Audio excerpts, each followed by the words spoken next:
On the Count of Three is a 2021 film directed by Jared Carmichael, who alongside Christopher Abbott stars in the film as well. It has an extremely simple plot. Two childhood best friends both want to kill each other for depression and suicidal reasons, but they give each other the rest of the day to do anything that they felt they needed to do before they commit double suicide. This film as a whole is fantastic. Everything about it, from the music, the performances, the editing, the lighting, the camera work, all go into making this film feel the way it does. However, I think the biggest part of the success of this film is what cinematographer Marshall Adams was able to do. Marshall Adams also did the cinematography for the Breaking Bad film El Camino, which has some amazing shots, so man is super talented. Now, a film with a concept as dark and depressing as this has a fine line to balance on. You can't go too extreme or you might lose sympathy for the characters, but you can't go too safe either, or it feels like there might not be any stakes to the situation after all. Both options are bad. The middle ground needs to be found in order for any part of this film to work. Now, shout out to the script as well, because obviously it plays a giant role in fulfilling the tone of this film. Shout out to Ari Katcher and Ryan Welch for writing it. However, that tone set in the script would go completely unnoticed if it wasn't for the outstanding cinematography of this film. So let's take a look at how cinematography can impact the feeling of a film and even help the audience understand characters in a more visual way. Let's first look at the character Kevin. In one of the first scenes of the film, he's shown in a mental institution being treated for trying to kill himself 3 days earlier. When the conversation starts with the medical nurse, the camera is straight in front of Kevin's face as he tries to lie and pretend that he is okay and doesn't need to be in their care anymore. It's a close-up shot, so we get to see the lie almost permeate through his face. However, when the nurse challenges him with the simple fact that he tried to kill himself 3 days ago, his anger breaks out of his fake healed facade. As we see his frustration hit a boiling point, the camera angle on his face changes. Now we get this.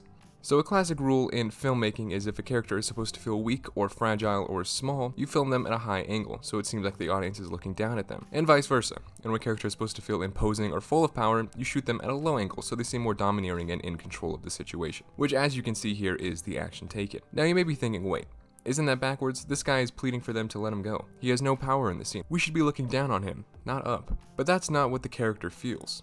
And that's why the simple shot is so brilliant. In the character's mind, he does have the power, because of the thought that nothing can be done to help him. He is in fact a lost cause, destined to kill himself. Really, they're just a speed bump in the way of a successful suicide. I love the dialogue that explains he has been to a bunch of different practices, and nothing could have helped.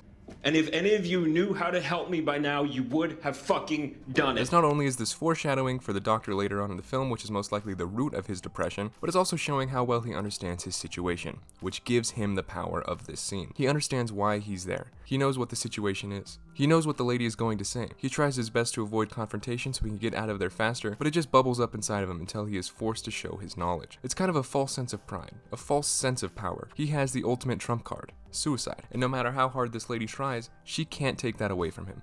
He knows that, and in knowing that, he is in control of this scene, which is why this angle fits perfectly and establishes the tone of not only the scene, but the character of Kevin as well. Just this one shot, we get his entire mindset. We understand him on a level that by simply reading the script, we wouldn't reach. Now, the shot only goes back to the original level eye shot after he accidentally calls the psychiatrist a bitch, and asks in the same voice as the other lies at the beginning of the scene, what's a ballpark for how long he'll be there? It's brilliant. That's how you can show a troubled mind without telling the audience it's troubled. From lying, to a false sense of power, to realizing that he is a lost cause, to lying again, all within 2 shots.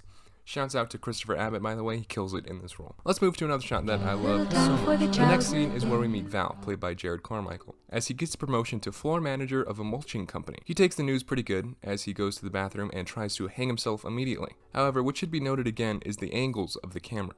As he enters the bathroom, he is looked down upon. He seems small and incapable of making changes to his life. However, when he enters the stall to ultimately kill himself, the camera is close to him and looking up. It feels as if suicide gave him direction for at least that moment. It put him back into control of his life and the situation at hand. He once again has the power that he had lost. Now, suicide is horrible, obviously, but the power gained from the feeling of complete control over one's life does not get lost on these characters. And these are the lines that are so hard to walk across for a movie like this. But just with subtle details in the cinematography, it can successfully convey these emotions without saying them out loud. The next shot comes while our cast of suicidal misfits are at a diner eating some breakfast. Now this one is super simple, but it's just so well thought out, I love it. So they're eating next to a window, and through the window you can see a truck pulling a boat pole into the shot. It intrudes on their conversation. I mean, it's the only motion going on in the shot besides the actual characters talking. It's large and the presence is immediately felt even if you barely notice it. This all leads to this prick coming into the diner with his family. It's revealed that this guy used to bully Kevin when they were younger, even going as far as hitting him with his truck. You know, the truck right there, sending him to physical therapy for a whole year. This guy remembers this as a great experience, and even the wife laughs. But instead of the empowered feeling when he got talking to the nurse, this time the camera is looking down on Kevin. This time he isn't in control. The military asshole is. He controls some part of Kevin's psyche, and Kevin can only sit there, barely speaking and looking down. Now this can be a sign of trauma or a million other things, which probably relate back to his depression, but overall, he's back to having no power. The asshole also pops up during the conversation the two friends are having about what to do with their last day on Earth. Perfect timing and a great setup for something later, perhaps hinting to a moment where Kevin takes the power back from the asshole. The next shot I want to talk about is a long shot. Alright, calm down. Calm down. Everyone calm down. It's only a long shot, alright? We don't have to go too crazy about it. It's not as good as Always Sunny in Philadelphia's long shot. That's all I care about. Nope. It's very simple. The camera simply follows the two men down this hallway as they talk about their upcoming plan. It's simple. It looks great. The performances are awesome during it. Is there a big significance to anything with the way that it's shot? Maybe, maybe not. It adds some suspense, adds some tension. Mainly, it just looks cool, and it's hilarious, and during this time, the music's awesome. I love this shot. It's just so good. Now, the next shot I want to talk about is the one that really inspired this video, the one that had me interested in the cinematography of this film as a whole. It's the dirt bike scene. For some context, it's revealed they have to wait a while before they kill themselves, so they go to a place where they used to frequent in order to race each other on dirt bikes one last time. While they're riding, the whole tone of this film changes. The music gets peaceful, the camera gets bright, but it also gets blotted up with dirt. This one sequence I think represents perfectly the tone of this film. That life is beautiful even if it gets dirty. Even if it gets scuffed up or you fall off your bike once in a while and get hurt. It's all worth it to have this feeling of life. This feeling of breathing, of living in this very moment. Living in the moment is something neither of these characters have done in a very, very long time, probably since ever going on these bikes as a kid. The cinematography is what gives this scene its importance. There's no dialogue, it's only action. I love the sun in the background as well. It's so bright and colorful and, well, full of life. This whole sequence feels like taking a deep breath of fresh air. It's shot perfectly. The next sequence is with the doctor himself and Kevin as a child. This scene is not for the faint of heart, and the way that it's shot is very interesting. So again, with the conflicting power. The kid in this situation has no power whatsoever, and the doctor has all of it. But what adds even more to this tense and uneasy scene is the handheld camera. The camera in this film is often very shaky, especially when focused onto Kevin.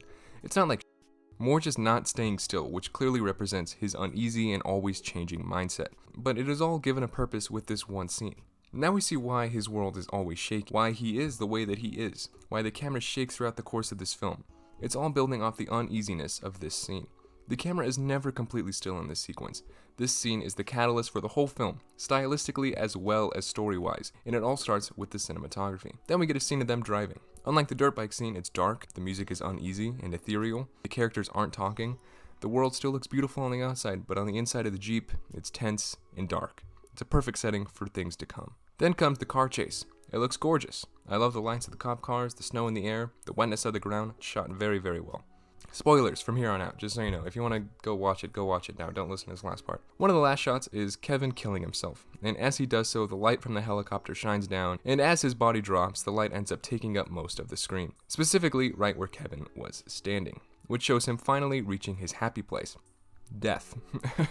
It's weird because the light at the end of the tunnel is something that most people, specifically in films, are always told not to go towards. But with Kevin, he runs towards that light as fast as he possibly can. And as soon as the deed is done, the light surrounds him. He is at peace. That is all shown with one shot. Then the last shot of this whole film is one of my favorite shots of the whole film. We get this shot. It's a shot of Father's Day in jail with Val as the camera slowly backs up, which is the exact opposite type of shot that we got as the character introduction to Kevin in the mental hospital. I love it. It's just a small detail like that, but it makes everything feel more interconnected. I love it. Great cinematography. Very uneasy feeling throughout this film because of the shaky cam. Very, very, very well done. Great movie overall. So many great things about it. It's not just the cinematography. Again, the music's awesome. That adds so much to it. The performances are great. They have great chemistry together. They're super funny. And I think it's a beautiful, life-affirming film that should be watched by just about everyone. But that's it. Please go watch it. If you like this video, be sure to like and subscribe as always, and comment anything you need to comment, I guess. Thanks for watching.